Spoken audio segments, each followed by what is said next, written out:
はい、皆さんお待たせいたしました。はい、次のセッションですね。はい、スペシャルです。フィンランドからねお越しいただいてます。フィンランド。はい。ぜひですね皆さんに聞いていただきたいので、ブース席にねいらっしゃるような方々もぜひ前の方に、そうですね、ぜひ聞いてください。はい。ですね、ゲストをちょっとご紹介します。はい。フィンランドからいらっしゃっているラウンドゼロ社のですね CEO、そしてフィンガーソフト社のパブリッシング副責任者でもあります、ダニエル・ランタラさんですね。はい。ダニエルさんは、今まで会社を3つ作られてるそうです。3つ作られて、シリアルアントレプレナー。シリアルアントレプレナーですね。しかもそのうちの1社は、エグジットされてると。マンデーですかね。して大成功と。なるほど。じゃあ今日は素敵な話が聞けるんじゃないかなと。皆さんあれですかね、英語が理解されてる方または同時通訳のマシンですね。英語でプレゼンテーションされるということなので、そうですね。ぜひ楽しみに。先ほどねお話ししたら日本語もちょっとだいぶ上手でした。そうなんですね。でも多分英語でプレゼンテーションされるということです。はい。ではそれではですね、早速入っていただきましょう。ダニエルさんです。どうぞ。どうぞ。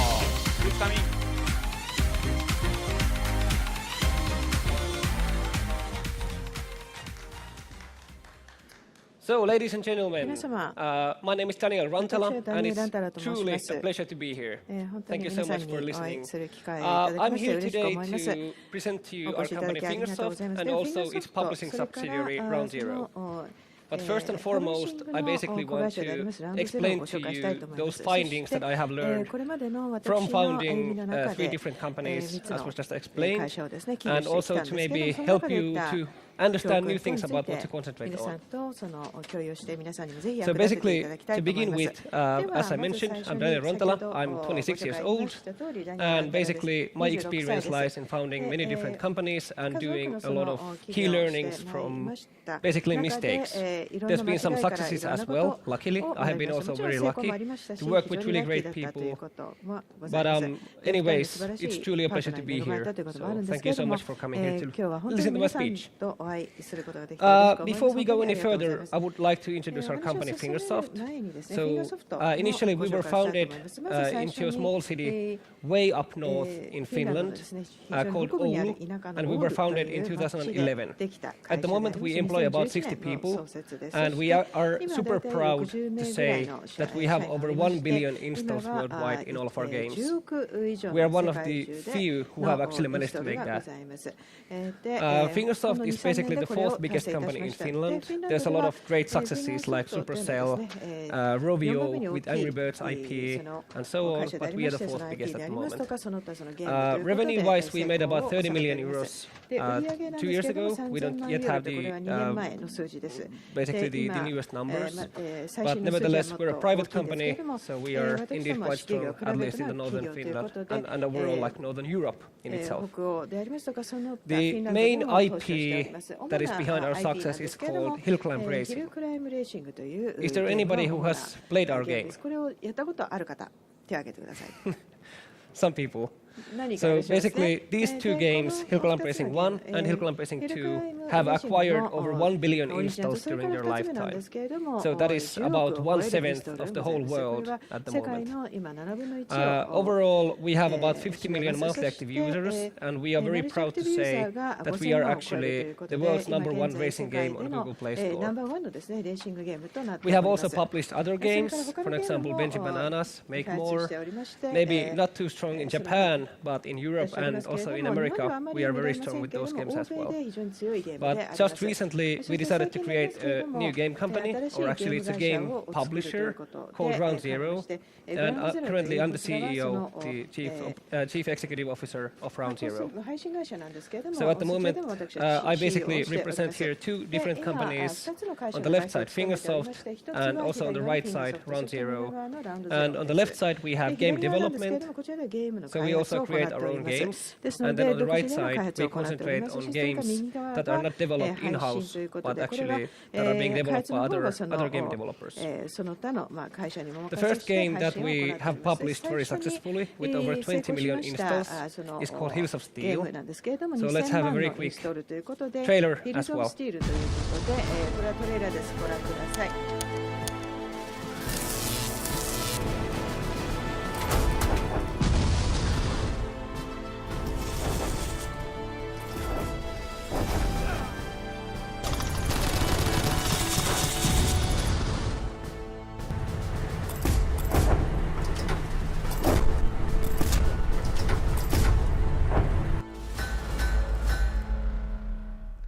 Also, secondarily, we found a very good, successful game known as What the Hen. I think that the characters will probably be quite strong also in Japan. So just to make sure, let's try and also watch the trailer.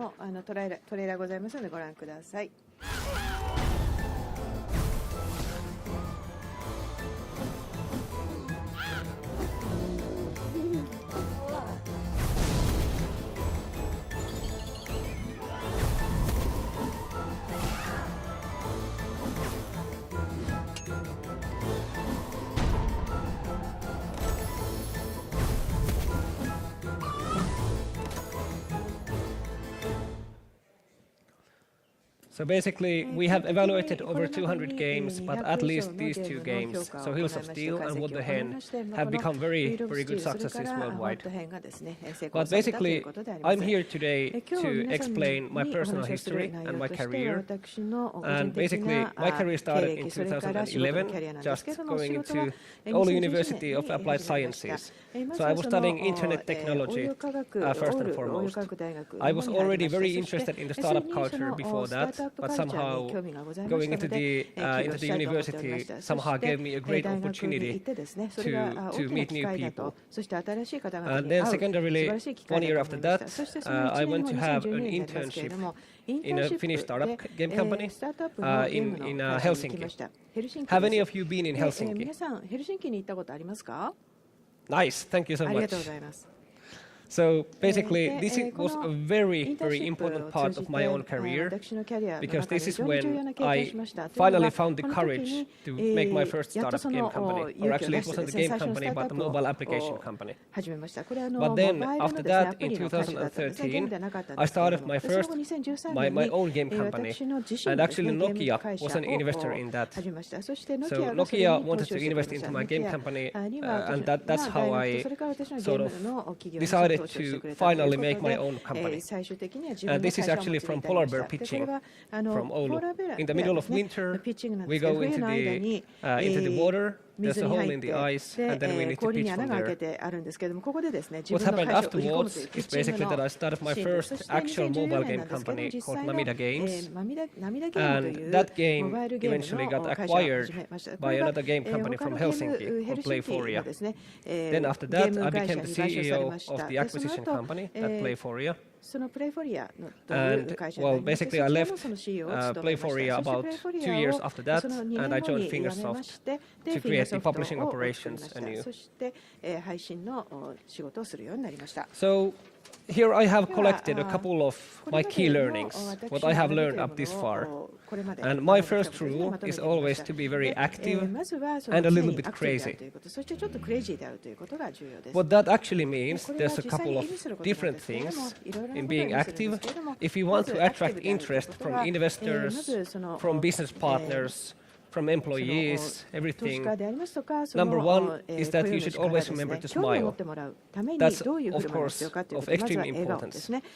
Secondarily, when you actually communicate with other people, you should always polish your messages, whether it's by email, text messages, Line, WhatsApp, anyways, but basically communicating in a very direct manner, but very politely.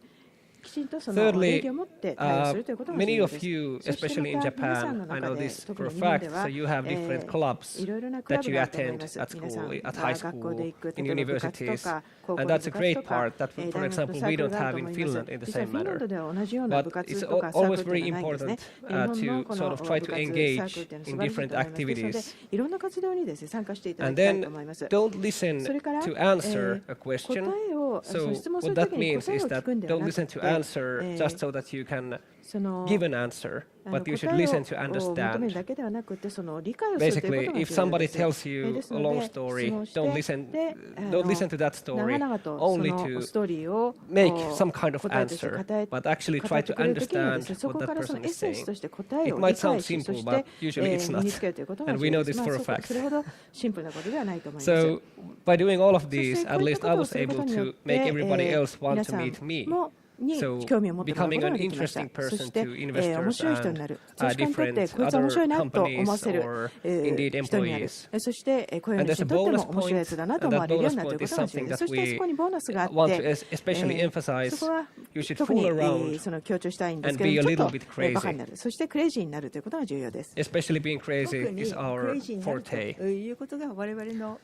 This is some pictures from my personal career where actually I have fooled around and been quite crazy, but it has led me to many very interesting places, and I feel that the world can be opened quite like easily, like that. My second rule is a little bit complicated, but it's basically to know your ask.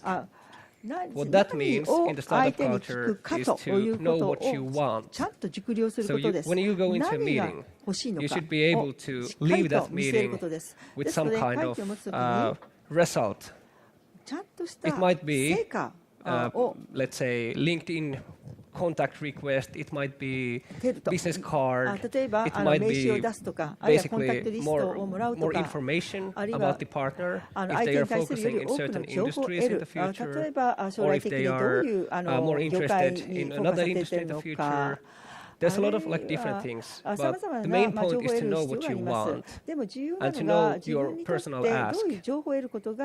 And indeed, a business card is not a bad result, of course, because then you will be able to contact that person. Again, in here, there is one bonus point, and that would be to respect their agenda. Now, I would like to ask a question. How many of you have been able to schedule a meeting, but the other person couldn't make it? Please raise your hand. Many people. I'm very glad to see this. So the main point is to not let that get you down, but you should actually respect your agenda and sort of try to still be very polite to them and try to recreate that meeting.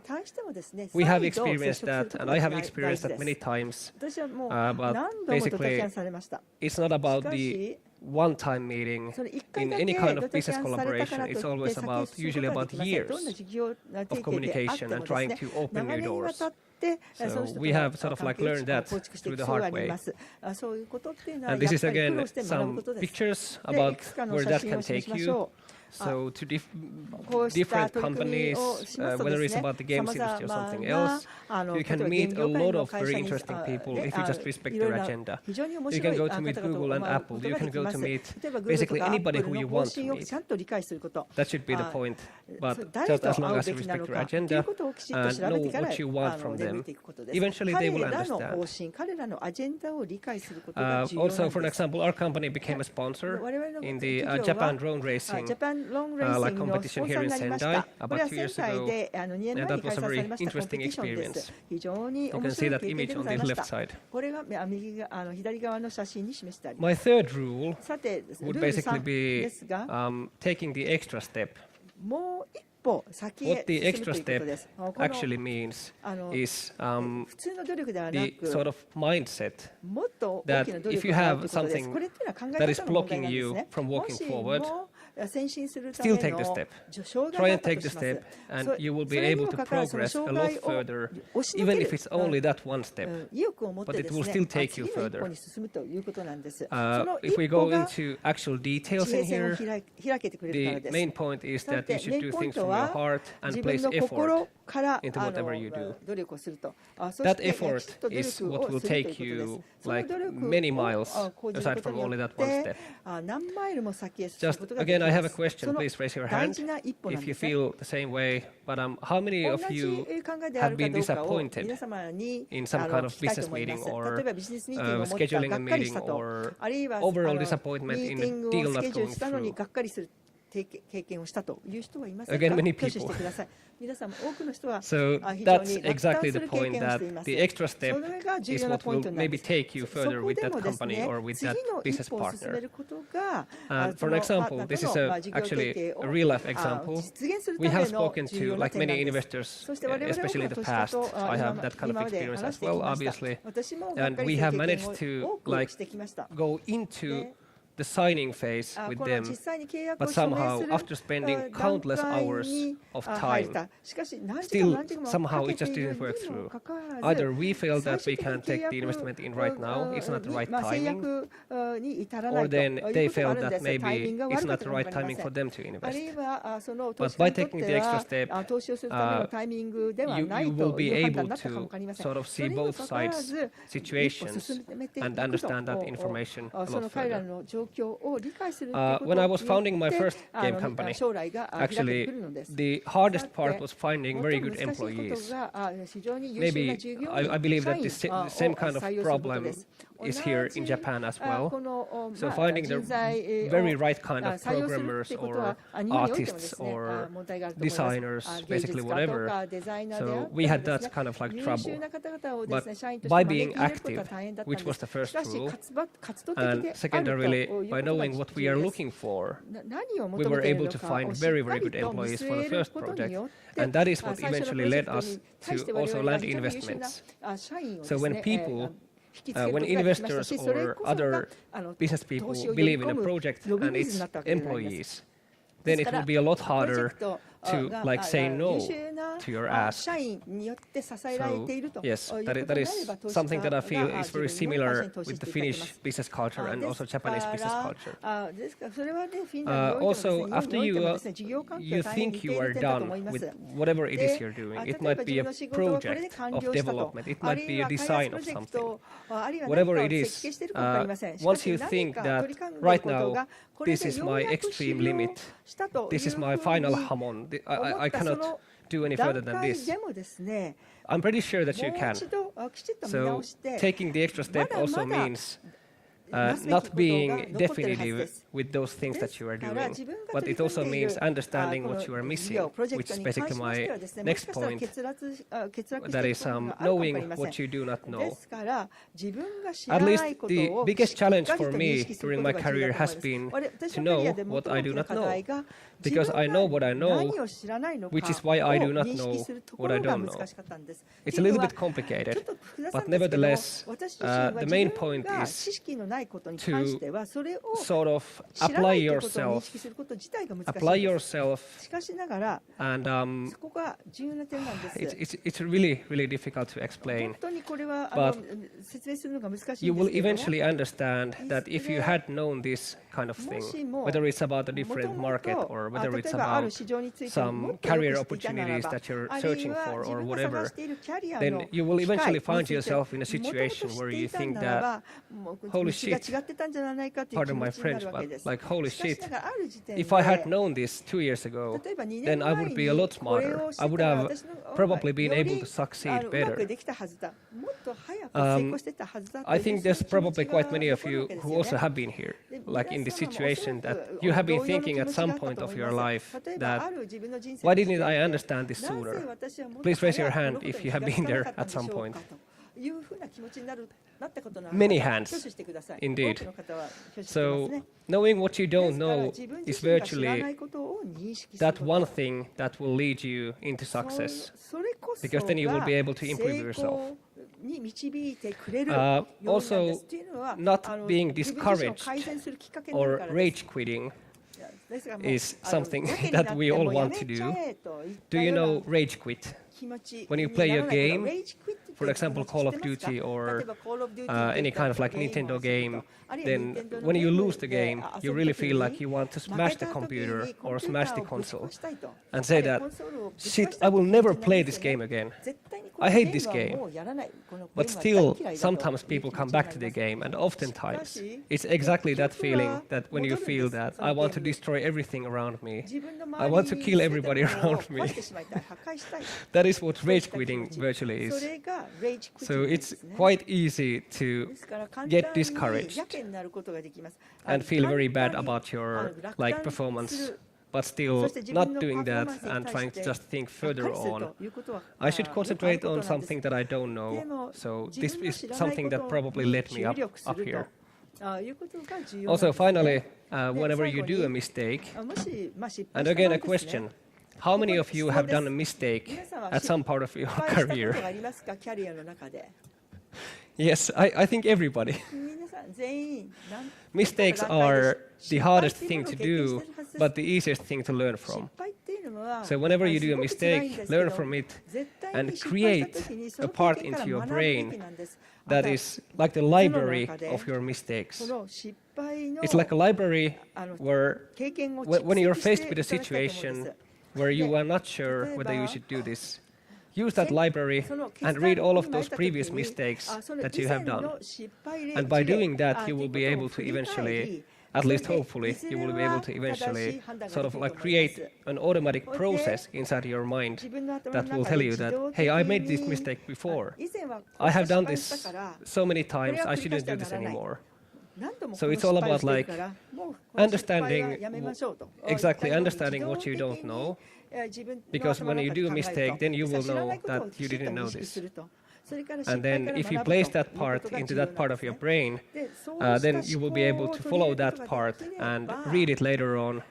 I like to always talk about a library in the brain where you sort of like, where you store information. So that is the basic thinking, at least behind startup entrepreneurship. This is again some pictures from the time that I started up my first company, and actually some other companies. I have been to YouTube, I have been to Google, I have been to so many different companies also in Japan, like Sega, Konami, so it will actually be able to take you further on. And on the right side here, on the right side it's me, and on the left side it's a very, very famous Finnish bodybuilder who might look a little bit disgusting, but still we also managed to do a marketing collaboration with him for one of our games previously. And also that was actually an accident, but somehow I became a kabuki actor this one time in Japan. So, yeah, it's all basically due to these rules in here. So taking the extra step is one of the main points. Getting to the actual like summary, the first point, remembering, is to be active. So making noise and being yourself. Do you know what making noise means? So making a lot of noise from yourself. It might be annoying for sure, but being active and being a little bit crazy is mostly all about that. Again, I have a question. How many of you have felt at some point in your career that you want to do new things and you're not sure if you can do it?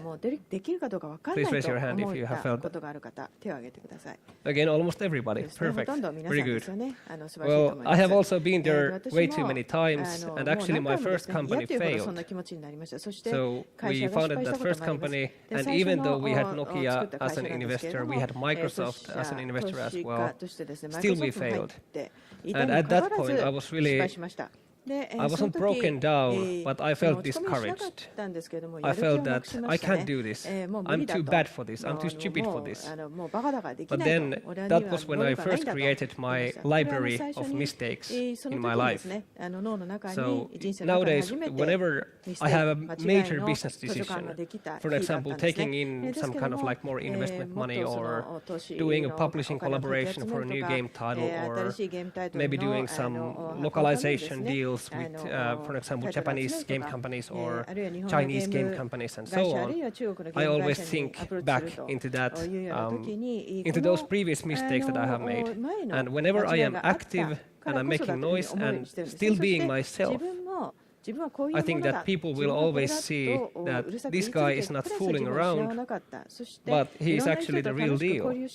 He knows what he's talking about, even though he's fooling around and being a bit crazy. So the second rule was to know your ask, so knowing what you want. And whenever you go into a meeting with some investors or whatever it is, for example, if you're having your own company and you want to increase your sales and you want new customers, even then it's the same thing. You should know what you want. I want these guys here on my opposite side to become clients, for an example. Or I want these investors from here to invest in my company in the future. So just knowing what you want will be able to provide you with a lot more than just going into a meeting to shake hands and say that, hey, it was good meeting you, but I don't know what I should do with this contact information. And also a major point is that the ask is something that if you manage to convey that information, if you manage to communicate that information to the other person with whom you're talking about, then he will also feel very happy to have met you. Because if you compare that you're in a meeting, then you want to ask something, but you don't know exactly what it is that you want, then most likely that person who you are meeting will think that, okay, I don't know why I came here. I have no idea why I came here to meet this random Daniel guy. He didn't even ask for anything. He just wanted to shake hands. So it doesn't really make a very good impression, right? So that is, of course, like of extreme importance. And the ask, as I mentioned, the ask can only be a business card. The ask can only be a LinkedIn contact. It doesn't really matter as long as you manage to communicate that information from here to my heart to his or her heart that I want to communicate. And then the third rule is, of course, taking the extra step. So delivering 101 out of 100. And again, a question. I love questions.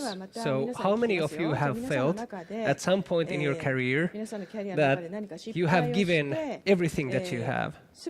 Like seriously, for example, for a discussion or a negotiation or any kind of deal. How many of you have felt that I cannot do anything more? I will die if I do anything more.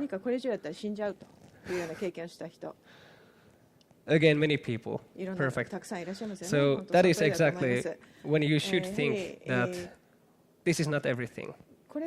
So the first rule is being active, making noise and being yourself. The second rule is knowing your ask, knowing what you want from a certain meeting or a discussion or a negotiation.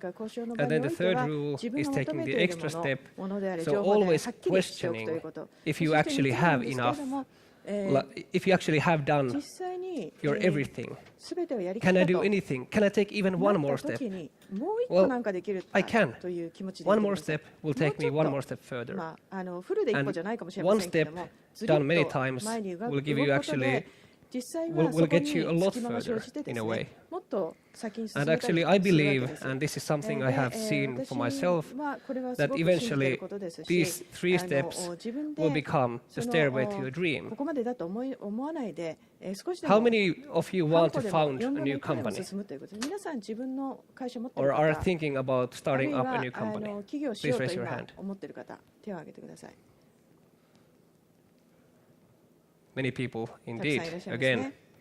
How many of you are executives in an already existing company or leaders in a company? Pretty much the rest of the hands, which is very good. So the stairway to your dream will eventually be sort of like presented to you by following these 3 little things. they are mostly about the attitude. It's not about actually doing any major actions, or it's not about running the full marathon, or it's not about trying to, I don't know, like just trying to land a meeting with a big company if you don't know what you need. So eventually, I seriously believe that we all have a dream. We all have something that we want to achieve, right?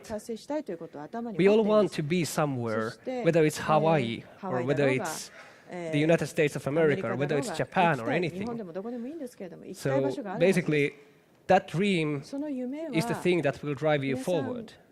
And that dream will most likely cause you to sort of like take the extra step towards it, and understanding it more clearly by knowing what it is what you actually want, and being very active, because you do have a dream. How many of you have a dream? Everybody has a dream, right? So these are just my comments and my opinions. But anyways, it has been a very interesting road up this far, and I have no doubt that it will be an even more interesting road up this far.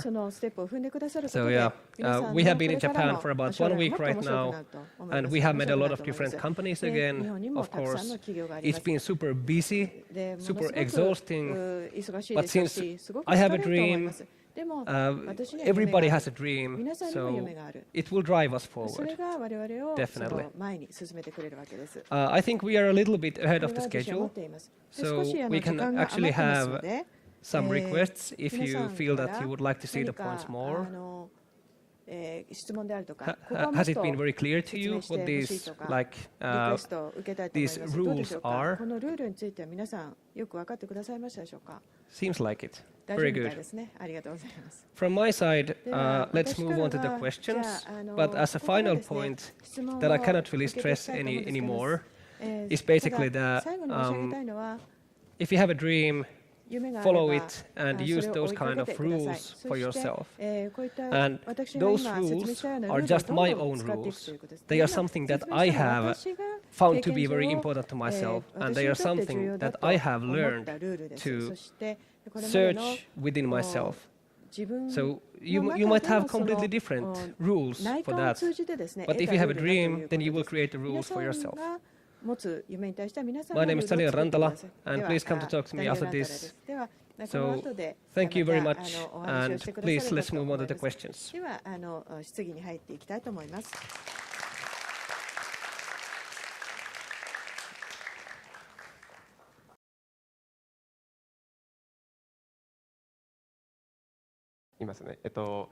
複数の会社を経営されているということなんですが、スタートアップでいろんなことをされているということなんですが、夢を一つの会社で叶える方法もあるんじゃないかなと思うんですけども、複数会社を使って叶えるっていうそのご自身の夢は何なのかっていうのを教えていただきたいです。I think I understood the question. Sorry.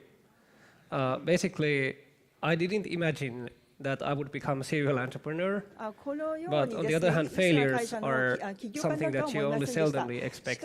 So I was expecting my first company to be successful, but it was not. So it was not a mistake to do that company, but somehow things didn't go as well as I expected. So somehow I have always had a drive for doing new things, and especially like creating new business ideas and doing the branding and everything like that. So the only way for me to actually be active and like know what I want, and also to sort of like express myself is by having my own kind of company. So I think that is the reason why I decided to create like many companies. And when my first company, second company got acquired, then at that point, for the longest time, I actually thought that I'm not going to create any more new companies. I was quite burned out already at that point and very, very tired. But then, together with Fingersoft, we decided to create a new company after all. And then I got so excited that I just couldn't help myself. And I just felt that I have to do this. It's necessary to sort of like go forward with such an attitude. So it was like an accident. Did I answer your question? Thank you very much. Thank you very much. ありがとうございます。まだ10分ほどありますんでですね。他にもご質問ある方、はい。Thank you very much for your speaking. So I'm from LG. So we very easily imagine that you have a lot of experience. Some of the experience are very good, or some are very bad. So I want to know what was the most impressive you faced, and what did you do under the situation? That is probably the best question that has ever been asked of me. Very good question. I guess I have to think back a little bit. Probably the biggest mistake I have ever done in my life was with my second company that actually got acquired. So it was a happy ending in a way. So there was like, it's something that basically startup entrepreneurs usually dream of getting an acquisition, right? But actually we chose the wrong partner for the acquisition, and eventually that led to me becoming very tired and not being able to express my dreams the way how I wanted to. For example, this is very different scale. But if we think about Supercell, everybody knows Supercell, right? The Clash of Clans, Clash Royale.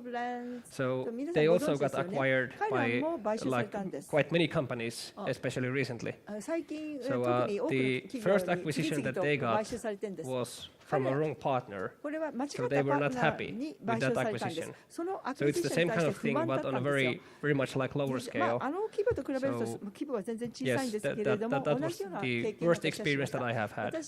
As for the question that what did I do then, it's I tried to give my utmost and take the extra step at every single point, but then eventually I felt that I was very unhappy, and that's when I decided to leave the company. And well, we had been very good friends with Fingersoft for a long time, and we were thinking that we're going to create a new company anyways, a new company that will focus on prototyping a lot of new games and working on a very analytics-driven process. So then I heard from Fingersoft that, hey guys, don't even imagine that, you should come here and let's do the publishing Ground Zero. So basically, I had to make the decision to either create a new game developer studio, like a new game company, that will work very analytics-driven, and that will work like on a very rapid prototyping phase. So, or whether I will join Fingersoft, which has over 1 billion installs, 50 million MAU, monthly active users, and then utilize that user base to sort of understand the success of games. And I chose Fingersoft, and I haven't regretted it even for one day. So it's all about decisions.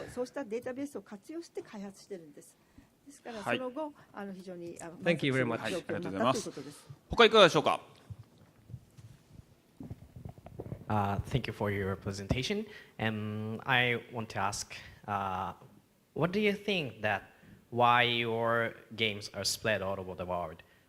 Is there good strategy or the great strong will? What is the most important thing? Well, I have to say that my personal opinion is that the initial success came with luck. Everybody knows Angry Birds, I guess. For example, Angry Birds was exactly in the right time in the right place. So the mobile games market was still sort of like finding its final form, and Angry Birds was one of the IPs, intellectual properties, that somehow became very big. And the same thing was for Hill Climb Racing 1. So in that game, the success came very unexpectedly, and nobody knew to expect that the games would ever reach like 1 billion installs. But then what happened afterwards is that basically the company grew, and everybody started to think about things, how to secure this success, how to make sure, how to engage that success and ride on it even further with the next billion installs and so on. So at first it was luck that we became quite big, and then secondarily it was basically understanding that luck will not last forever, and that we will have to, grow in a very efficient manner. That is when we started super 100% analytics-driven processes. So checking on data, understanding the retention data, the session data, making progression funnels inside the game, and that was eventually what made Hill Climb Racing 2, which has been a very, very good success, especially monetization-wise. So the sequel is making a lot more money than the first game right now. So at first it was luck, and then after that it was basically analytics-driven processes and very skillful game developers. Great, thank you. Thank you very much. はい、まだいけますね。はい、お願いします。Thank you so much. Nice talking and Thank you. Interesting. ありがとうございます。じゃあフィンランドの教育っていうのは学力がその世界で一番ということを聞いているんですが、一度テレビで見たときに子どもたちに宿題はないというふうに聞いたんですが、それでその世界で学力がナンバーワンということで、そこに何かクリエイティビティというか、そういった創造性であるとか、そういったものがフィンランドおとといでしたっけ、スラッシュ東京でもフィンランドの方がそれを開催されたと最初にっていうふうにお聞きしたんですけど、そういった子どもの創造性を大事にするような教育の仕方というか、そういったものが多くのこういった創造性のある若者を生み出しているんでしょうか。その辺のところをお聞きしたいなと思ったんですが。Yes, I definitely agree that the Finnish education system is basically one of the best in the world, or I think indeed that pretty recently it's become the best in the whole world. And even from elementary school, nowadays we teach programming, for example, to children, and they are very happy to learn programming. They are very excited because everybody play games, everybody use mobile applications like Spotify, Netflix. So everybody knows that these kind of things are basically the things that are built by programming. And the same thing goes for creativity, the graphics and the art and overall the startup contests that we have in Finland. They are very high quality, in every single aspect compared to the rest of the world. So probably education is 80% of the success that Finland has gotten. Probably. I cannot say for sure, but that's at least the way how I really feel. That because we have a very good education system, somehow people get very used to creating new things, creating new mobile applications, creating new mobile games, creating new services, new art. We have Marimekko, we have a lot of different brands like Moomin. So creativity and technology are probably 80% driven by the education. The rest is probably a thing called Sisu. Sisu is Finnish, and it's virtually the strength of the heart. It's something that will force us to go forward no matter what happens. Like taking the extra step, but running at it head on. Even if you have some kind of accident, you will still feel that sisu, like attitude, forward-going attitude. So 80% education, 20% sisu, I would say. 教育8割、指数、 Hopefully I その answered your 心の question. 強さ2割だと思います。答えになっていることを望みます。よろしいですか。はい。ではちょうど時間になりましたので、以上とさせていただきます。はい。It's just time。はい。大きな拍手をお願いします。ダニエルさんにありがとうございました。Thank you very much. Thank you very much. ありがとうございました。